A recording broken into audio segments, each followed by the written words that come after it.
Beatrice is here. Hi, ladies. How are you doing today? Very well. I'm still so. Let me just say, it's going to take a while for me for your name to register. Our latest winner. What's your name? Our latest winner. I am 𝐿𝐸𝐸. Kemi Michael. Welcome to the family and congratulations on your win. Thank you. And we have Kemi Sola, so we have two Kemis now.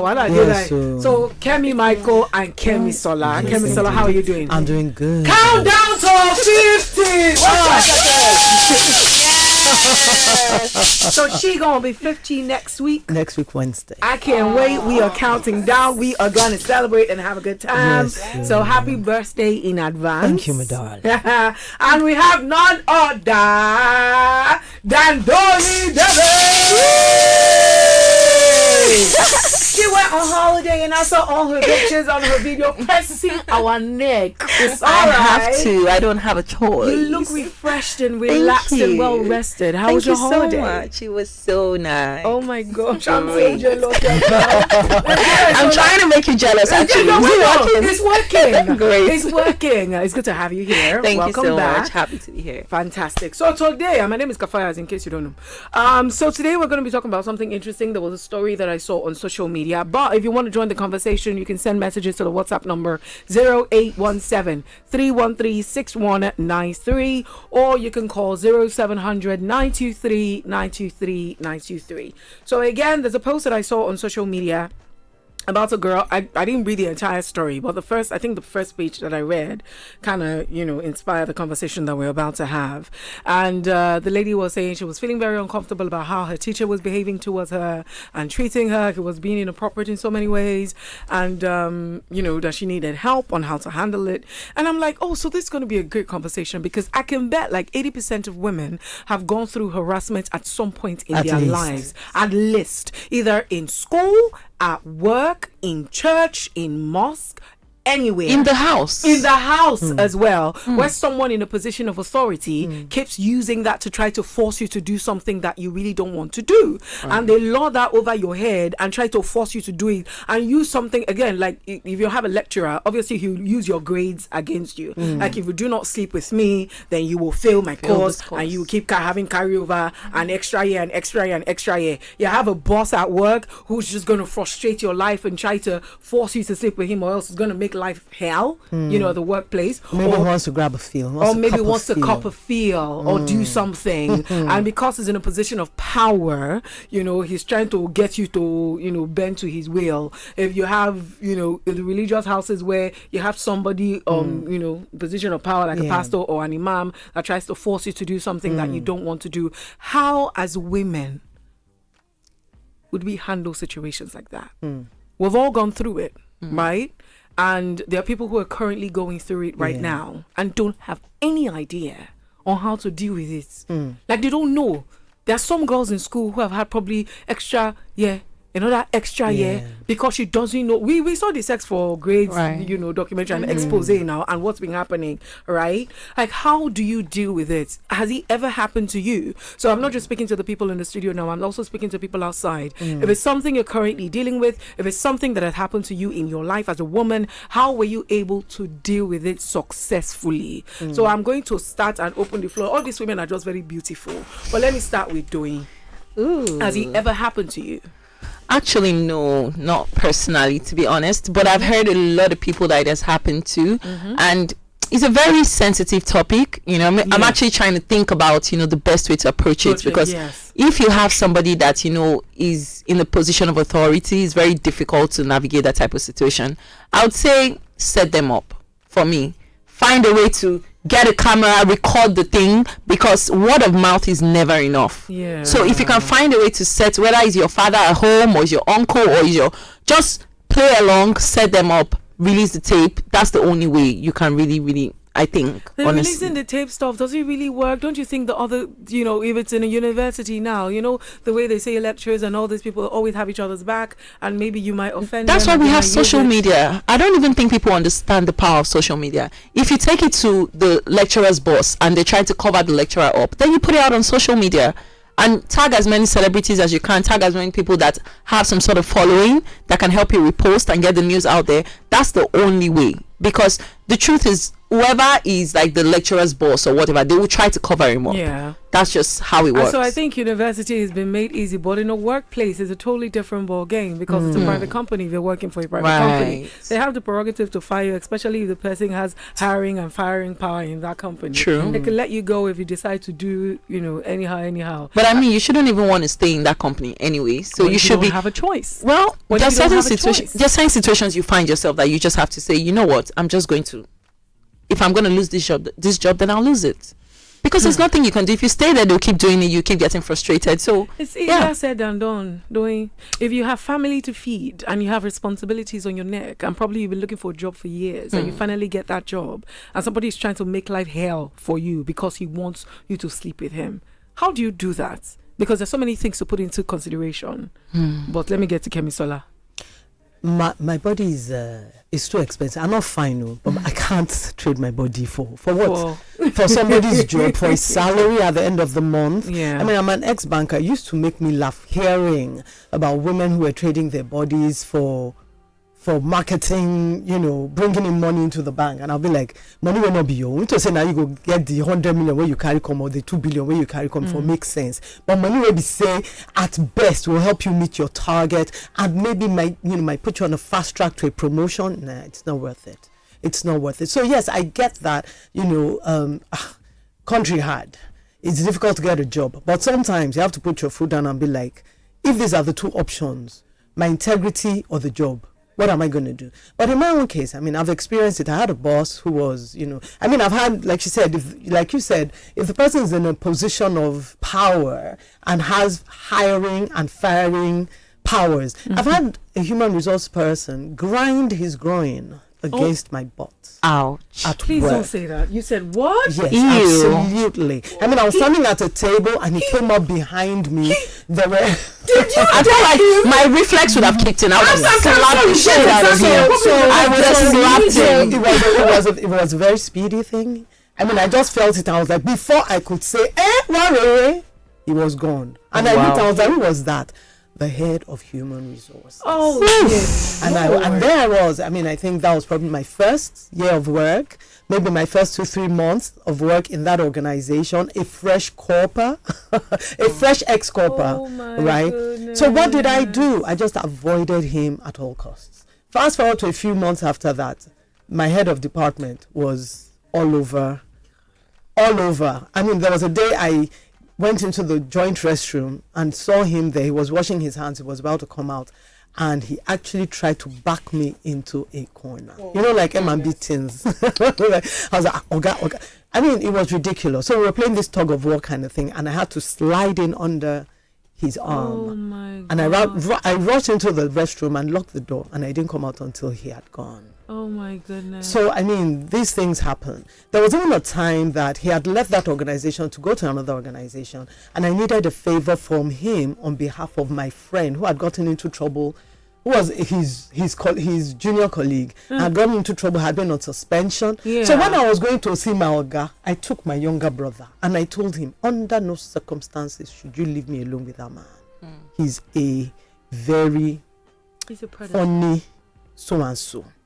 So we got there, we appealed, he said, okay, he was going to look into it and all that. And I said, Oga, thank you so much, God bless you, blah, blah, blah. And I left with my brother. At the door, he called me back. So how could I have called my brother back? And he tried to manhandle me again.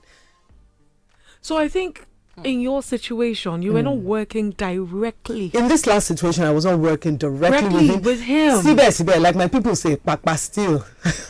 He still tried to cop a feel. Do you understand? But thankfully by then I developed a bit of a hard hide, a tough skin. Do you understand? So again, I was just like, so for me, I learned early in my career that you can tell a person to go to hell and he will go to hell smiling. You understand? So in as much as I was rebuffing his advances, I was doing so with a smile. Because I know someone who worked for like 7 years, no promotion. Simply because she made one statement. One Oga saw her and was like, you this fine gay, you don't even smile. You just become me. You even be trying to smile at you, be talking. I've been trying to get you to smile since you did not smile. My darling sister said, I'm not a clown, sir.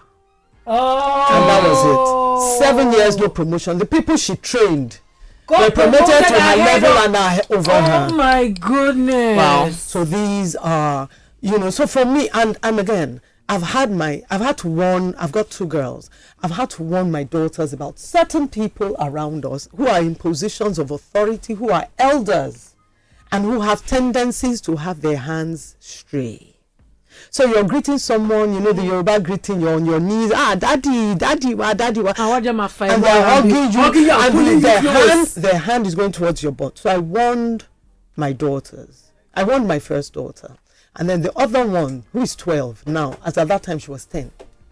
She said, no wonder, when I was hugging him, when I was greeting him, he said, come and hug me. And I noticed that his hand was going towards my butt. 10-year-old. Wait till we want to. I think before I go to Kemi, so I think I don't want to say that I was lucky that it never happened to me. I think because I was on the big side throughout school, so I had more people kind of afraid of me or probably intimidated by me for them to have actually tried that. For them to have actually tried that. Forget, for some people they break that, they don't say. Yes. There was a particular man. Some people that follow them from village. They follow them from village. Oh yes, there was a particular man that tried to make my final year hell for me when it came to project matters, and I don't know how I was able to resolve it. I can't even remember. I think I had to speak to another colleague of his, a woman, who was able to try to help me, do you understand, help me manage the situation just to let me go, because he was hell-bent on trying to hold me down. And he was this, you think is one deeper life man that is holy and kinny, but he was just intent on holding this girl down, trying to frustrate me. Do you understand? I think that's the only time I've ever experienced. I've had a lecturer that tore my friend's dress. Oh, for the dress, yes. She rushed out. So he had been putting her under pressure. Come and see me. You come and see me. I'm sorry for you. Come and see me. And so we're like, don't worry, we got you. We're right outside his office. Go and see him. We are here now. And when she came out in tears. And the lower part of her dress was torn because he was trying to make a grab for her and he had locked the door. He was trying to make a grab for her, and in the process of her trying to unlock the door, he grabbed onto the dress and she did a Joseph on him. Keep the dress, tear the dress, but I'm getting out of here. Okay, so before I have a question to ask you guys, but let me hear from Kemi. Let me look at her face. Our new member. Welcome to our new member. Thank you. Okay, so what's the best way to handle the situation? Because it's a lot easier when you're not directly working with a person, right? You can escape, you can dodge, you can hide. But if it's somebody that you report to on a daily, and you have your lecturer that you probably take his classes every single day, how do you manage situations like that? How do you deal with it? I'll first of all start with saying that so far so good. I have been blessed, because I have not necessarily been in situations as heavy as that. Let me put it that way, because while in school, my 4th year, a lecturer kept pressing on me to come to my office. But the good thing was, throughout my years, I was a tomboy. So basically, you're not going to look at me like, this is the person that I want to sleep with or something like that. No matter. Some people are very sick. I'm telling you, some people, so far you have. Yes, they don't care. That's the thing. So I didn't dress like you would see anything. I was forget it. I said if they can chase Eleha. If they can chase Eleha, tell Eleha. Forget it. So it's not by what you wear. A lecturer asked me to come to his side of the table to come and check my result. There was a master student, a married woman seated opposite him, and she encouraged me, go now, what is your stress? And I was like, well, she another woman, they will respect himself. I bent over because he told me that I failed the course. I was like, your course? It's not possible now. How? But if I have anything less than a B, I will revolt. I tell you, come and check it. And as I was bending over to check it, I mean, not bend over. I just felt something towards my butt. So we're on daytime radio. I can't say exactly what I said. I can't repeat it, but I screamed out, excuse me, sir, you touched the Y word. He said, when I remember you, I said, yes. So you're a mad guy? I said, yes. Why would you? And I made an issue out of it in the presence of the woman. Why would you touch my? He said, come and check my result. I am touching my. It was a calm down. In this day and age, ladies, if a lecturer is doing that to you, organizing for him, call boys. But you shake him up a bit. Sometimes it's not that easy. Sometimes, you are really at their mercy, and it's not that easy to maybe shout or stand your ground. What I would say can work is a little bit of manipulation. Tell lies. If I was in a situation where my boss was trying to get me to sleep with him, and I know that, I need this job, and, I'm not ready to let go of the job, I'll just lie. Sir, I've always found you attractive and I really want to sleep with you, but I'm HIV positive. I'm telling you, I have hepatitis and I like you. I don't want you to catch it, but if you don't mind, my dear, you can do it. I'm telling you. Tell you he will wear jackets and you protect himself and you go see do. Let me have it. No, but most times, in most cases, that would it's just like you have a robber that comes into your house and says, I'm going to shoot you, and you're like, Miss, I don't even tire for this life. Yeah, shoot, I beg. That alone will catch him off guard. Because I actually know somebody that's tried this tactic before, and it worked. She lied, and she had to forge a fake HIV report to take back to this man to say that, see, this is and it. He backed off. And he backed off. And he actually even started giving her some sort of moral support and everything. And she had to do that because she needed that job. She couldn't leave the job. So here's the thing. I can tell you, I love that, but there are some people, there's some crazy people. There's a man that was looking at my cousin, and I was there in his office, and he kept rubbing his groin. Oh, for the love of goodness. I don't see for this life. He was what? Yes. He was rubbing his groin. When we came out, my cousin told me, and he was so intent on sleeping with us. So we had to start dropping names. My cousin told me, Kemsola, you could but you need that. And truly, I think he died in his house or his office or something, had been swollen for a couple of days before anybody even found out. You never end well. You never end and well. But sometimes, so I have a little sister who ran to me, called me one day. Her boss had touched her inappropriately. He didn't touch her private part or anything, but the way he looked at her, the way he slid his fingers down her arm, you understand, made her feel utterly despicable. And she called me and she was crying. She was like, Auntie Kim, so I said, my darling, I'm sorry to tell you this, but these things happen. Just shake it off and move on. Shake it off and move on. And what was his issue? He discovered that she was dating a colleague of hers, a junior colleague of hers, and he was like, he had been admiring her from a distance and didn't think that she would even date anybody in their organization. So when he found out that she was dating somebody there, he felt she was fair game. Him. Why can't it be me? At least you're already dating. Exactly. You're already dating somebody. You have to have a taste of it as well. She's an executive herself now. She's a young executive herself now. But that day, she cried her eyes out on the phone. I just had to tell her, I'm sorry. Just avoid that man as much as possible. If you feel that there's somebody who could listen to you, go and report him. But as much as possible, because there's this old boys kind of thing. In some organizations. Yes. The moment you try to, you become a target. They'll blacklist you. So it'll be very difficult for you to get a job, but they'll start spreading all sorts of rumors about you. So that's why I'm asking, what's the tactical way, the smart way to handle it without actually getting yourself blacklisted or losing your job? Try not to be alone more than half the time. Try not to be alone, because the thing is, these things dwell on and they build on secrecy. So by the time it starts and you're not saying anything about it, it continues to build. It's like you're accepting. Who do you say But who do you say to? That's not the thing. Try not to be alone. Let me give you a real life scenario. This girl, the man told her hoo-ha. This lecturer that I said died in his office. He told her that he had to sleep with her. The girl, her mother was a staff. The girl's mother was a staff in that university. Came and begged the man. The man, from what I heard, told the mother hoo-ha. That girl had an extra. And that girl was she was a 2-1 material. Probably had never had a carryover in her entire life except for that man's course, which incidentally was even a borrowed course. It wasn't in her department, it wasn't in her faculty, but it was important. He was just trying she was studying finance down. And he was lecturing economics.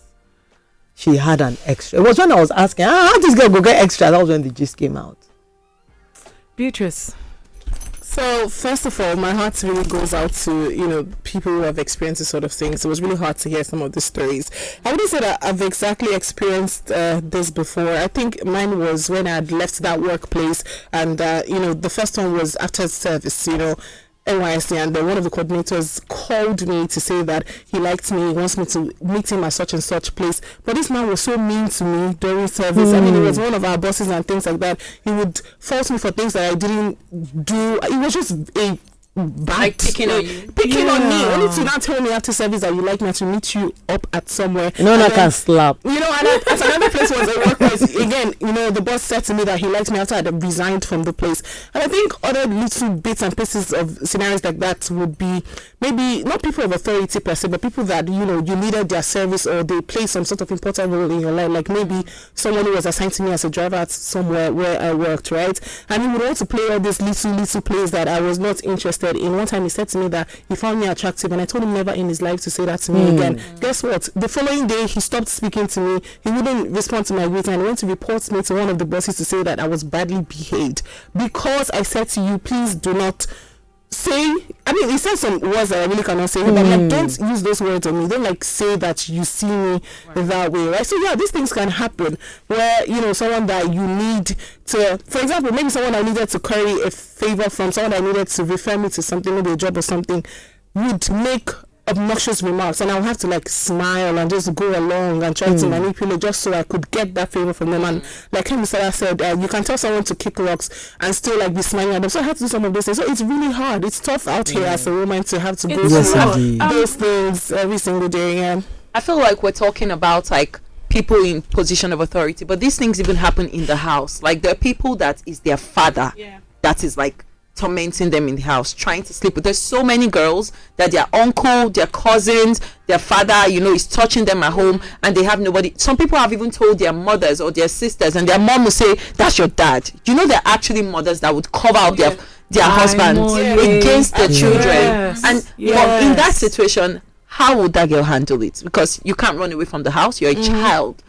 Your mother is covering up your father. What would you do? In case there's anybody out there who's going through what Doyin just said, you can totally call DSVRT. Yes, I think DSVRT, Directorate of Sexual Violence and Sexual and Domestic Violence. Yes. Are they functioning? Yes, they are. Okay, so they have a toll-free number 080, right?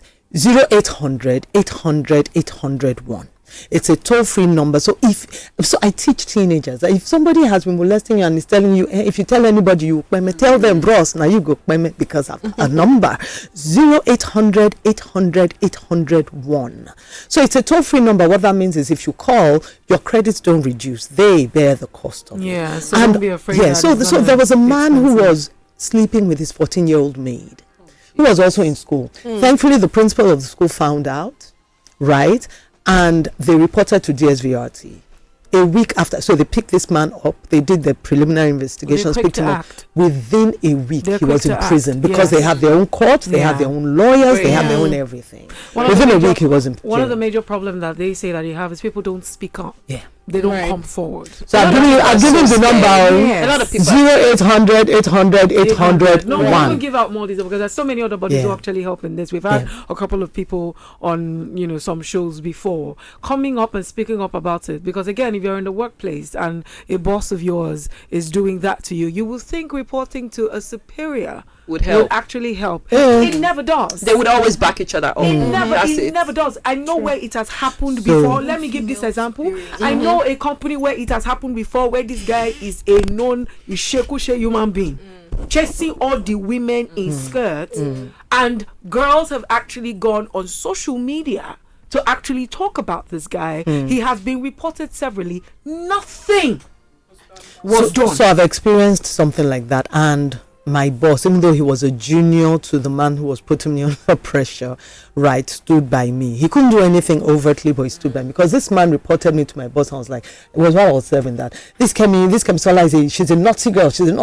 And so my boss was like, what you do, Oga? Now, what you do, Oga? I said, Oga, leave that man. Every time he sees me in the lift, he'll say, Aburo, come and hug me. I'll be pressing me like tomato.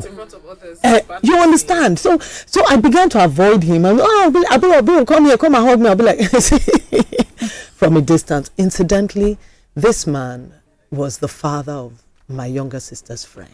So he had a child that was like my age. And he was doing all of that. So when he reported me to my boss, I said, this your junior, this is your copper. It's very naughty. She's very this. That one asked me, and I said, okay, we'll just be pressing. So that one now said, don't mind him. And anytime he saw the man coming over, this my boss, big ups to that guy. Can I remember his name?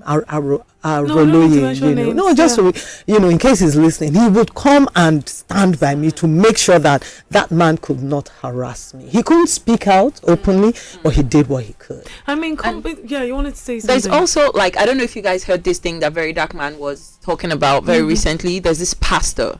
So what he would do is he would use Bible passages to like lure women to sleep. We say like Philippians 1:2 said, a woman should surrender her. I don't know if that's what Philippians 1:2 says, but like use Bible passages to get women to like sleep with him. And because a lot of these women, a lot of like Nigerians look at their pastors like, oh my God, like if the pastor even says come and strip yourself naked, they don't even like, most of the times like they've turned off their brains and they're just like listening to everything the pastor says. Social media it's so sad. They do all sorts of things. It's so sad.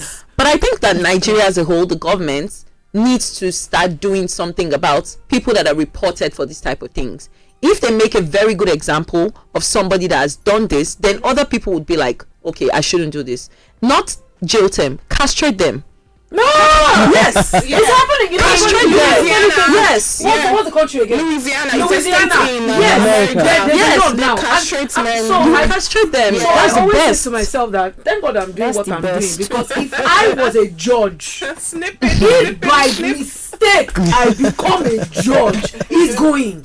I'm chopping it off, because I feel like that's the ultimate punishment. Because anybody who considers or thinks about sleeping with a minor or harassing or raping a woman, you do not deserve to have a genital. 100%. You do not deserve to have it. I'd like to address what Doyin said. I'm a pastor. And for crying out loud, just like she said, is it that some of us have turned off our brains? The brain has been switched off. So the Bible says so and so. You don't get Bible on top of your phone. You don't feel check her. Because sometimes there are people who, I've seen it time and again, there are people who quote the Bible out of context simply because of what they want to prove. But read it yourself. You're not blind. Come on. The thing is, people are going through so much that they're just looking for somebody to save them. Absolutely. People are going through a lot. So their brains are not even working. At this point, they're just looking at those pastors like, this is God. So if whatever this man says is what I should do. So the fact that you've gotten to the point where you can't pray for yourself and you're waiting for somebody to pray for you. You're not reading your Bible, you're waiting for your pastor to tell you what is inside the Bible. So obviously they take whatever they say hook, line, and So for me, and I want to put it out there, it's not every pastor that's a man of God. True. Understand. People just need to understand. True. It's not everyone who is called a pastor that is actually, in reality, in truth, is a man of God. And even when they are men of God are still human beings. Exactly. At the end of the day. A man of God is still turned on by whatever women have. I don't know how to say that. A man of God is still turned on by that. So it's also your responsibility as an adult to know that, okay, this is not correct, this is not right. My pastor shouldn't be asking me to take off my shirt. My pastor shouldn't be asking me to kiss him, to do this, to do that. So it's on you to use your own thinking faculty to know that, no, I shouldn't be doing this. Even as a young teenager, I had a doctor who I felt paid undue attention to me without my shirt. In fact, there was a day I was talking to a friend of mine, and we concluded that any small thing, the man would say, remove your shirt. And he's trying to, use his stethoscope and all that. We felt I had experienced it, and my friend confirmed that, yes, true. That he was paying undue attention. Waiting, they check where they press all that side. Is the stethoscope not supposed to just be? I'm so happy she mentioned doctors, because that's also a thing. Doctors are very scary, and because they are actually licensed to like do this thing, so you just trust them. But trust me, even when you are in the hospital, you have to be at alert. Yes, everywhere you have to be at alert. Just has because to be these gynecologists are doing more than the gynae they're supposed to be gynae. Some of them, I've heard stories of some doctors sedating their patients and having their way with them. And when you wake up, it's either you don't remember, you're wondering what happened to me. How long is a consultation? It's not just in consultation alone. There are some people that are coming for treatment and probably they are kept in the wards for 2 days or a day, and then that happens. There are people that even come in for like treatment that involve like the private part. Do you understand? They have to actually open that part. But then a doctor is not supposed to be like fondling excessively with certain. You should also know when something is out of line. I understand that he's doing his job, but when you can hear that the man is actually making sounds and he's not, you know that he's getting too much fun out of this. You know what, you need to stop. I have a born again pastor who was a medical doctor. He said he actually used to have sex with some of his patients on the examining. Oh Jesus! Yes. So when he became a Christian, I guess maybe because of that he actually stopped practicing, and he just went because it was hard for him to control himself. I don't know. He just stopped practicing. So I'm thinking that might have been because these were some of the things he told me. So another thing that I would want to happen, aside the fact that the government has a lot of part to play in this, is private companies also need to have stronger policies to ensure that anybody, any staff, regardless of your position, the moment a report of you gets to them that you are harassing a female staff, elimination, not death. But what if it's what if it's the owner of the company that is now breaking that rule? Who is going to arrest him? Then we go to elimination. That's why we have to castrate him. We go to elimination, not termination, because we cannot terminate the owner of the company. So we go to elimination. But honestly, because again, if you're working in a company, you're expecting them to protect you. Right? You're expected to feel safe in the company that you're working, that the colleagues that I'm working with, I will not be harassed or raped. And if I come forward with a report like that, you're supposed to address it. Don't just push my report aside and say, oh, I'm making it up, or maybe the boss is doing this up. You're supposed to investigate it to find out whether it's true or not. Not give the guy a pass because he's a man. He's a man. But in addition to that, I'd also like to say, women, let's learn to stand up for fellow women. If a women supporting women in the mode.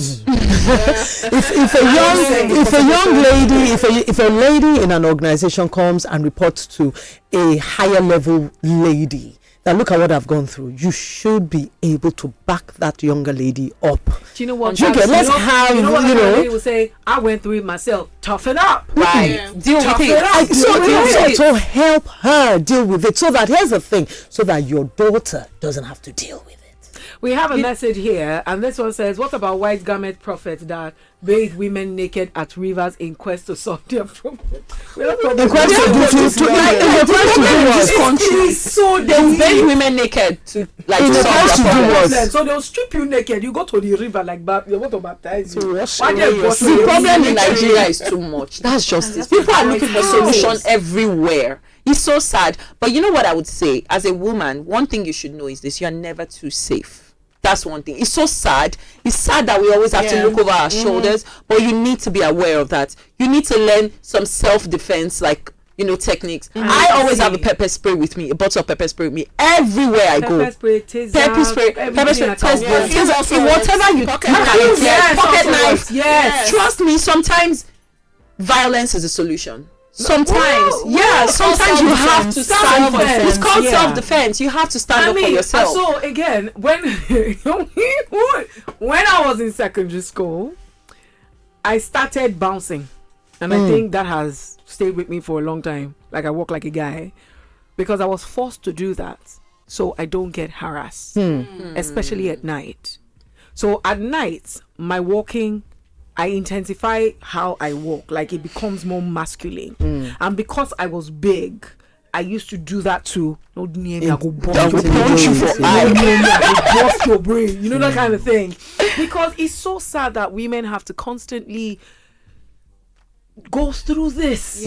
You're constantly afraid. I'm telling you. You're constantly afraid. You walk at night. There was a funny video I saw on TikTok, and it was foreign. It was, white people doing it, but it was facts. It's what women go through, and they tagged it as how women walk at night to prevent being kidnapped. And you should see the different walking styles. Some women walk like an imbecile. You literally have to act like you are disabled. So they're not attracted to you. Yes. Yeah. Or you're talking and you're wearing eyeglasses like I see you're blind or something. That doesn't stop some crazy. There are people that do these things to mad women on the road. Yeah. So it doesn't really stop. But you try to do so many things just to. I bounce. I'm still used to it. Like now, when I'm at night in the evening, the way I walk is different. I walk like totally a guy. And my back is not and I'm walking. I know that one thing I did. My cousin and I were walking in front of a cemetery late at night. It was about 11:30. We couldn't get transportation, and a couple of guys, and there was no light around that area. A couple of guys were walking in the opposite direction, and we saw them slowing down. As we were approaching them, we saw them slowing down, and my cousin was like, "Emi, what are we going to do?" I was like, "Cool down, calm down." So I just raised my voice a little. I was like, "Waiting, I never see dead body before."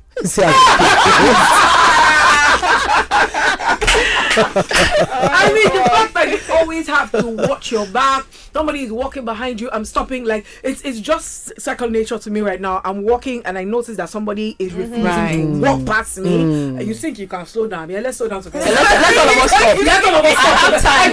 I still did that. I think I still did that yesterday. Then I was walking and the guy they walk slow so from my back. And the guy they walk slow and I slowed down. I waited. I was walking to the office from Sandfield, and I was walking, and the guy was just at my back. Exactly. And I decided to walk, and because it's very early in the morning, cars are not, so many on the road. You know what I did? I walked to the middle of the road, stood there, and waited for him. I do that sometimes too. You understand me? Until the guy walked past, and he noticed, and he looked, and he just said, no, and he just walked past me. He was a normal suited guy going to work, but it was very suspicious to me because he was slowing down and walking behind my back. I'm like, okay, let's enter road now. Let's see what you want to do now. Like this, street like this. Oh yeah, let's stand. So the fact that we always have to be on guard every time is exhausting. It's exhausting, but we have to do it. The thing is these things would not stop. At least not today, not immediately. I think women, we have to take responsibility into our own hands and make sure that we are also trying to be safe. There's certain things you shouldn't put onto certain places. Yeah. I know that there are people that would still try to come for you, even if you're well covered up and everything. But you can try to limit the chance of that happening by making sure you can't be going to maybe Yaba Market now. You want to be a bad. You naked. Come on. I know what I saw. My sister. Come on. Let me tell you. My daughter has been traumatized in Teju. So my school was almost out of time. My school was in Ojuelegba, Lagos State School of Communication, and I passed Yaba every time going back to my hostel. And there was one guy that touched me. That guy that we got the day he touched me in his leg. The guy touched me and put me from the back. Said, "Madam, cut it, I get cutting." And I turned back, and I wanted to walk away. He now pulled me. Hey God! I think I moved back, and I went close. I said, "You the Chris." I said, "Who they touch you, the Chris?" And I was big and skinny. And I'm like, are you okay? So what are doing now? I said, I go bust you. But I say, never see mad people, they just come out. I said, I go bust you, I go finish you here. So when situations like that, it feels like the mad side of you tends to come out. I try to come like, don't touch me. Why are you touching me like that? Oh no, I don't let. Starts with that. Everybody there had to start begging me Yaba, and I think I've talked about it before. Then on Community Corner on around town, that Yaba market is known for that. Yes. They are always harassing women. It's horrible. Every single time because you're selling cotton. I related I don't have cotton in my house, or I don't have jeans. Cotton and bed sheets. Please, let's wrap things up. Final word. Ladies. We're not living in a safe world. It doesn't even matter what part of the world you stay in, Nigeria, wherever. You have to take the responsibility to make sure that you are safe as much as you can. Have pepper spray with you, have your pocket knife, have anything you need to feel safe. Please make sure you have it with you. And if you're one of those people going through it at home, I really, really sympathize with you. Call the number that she gave.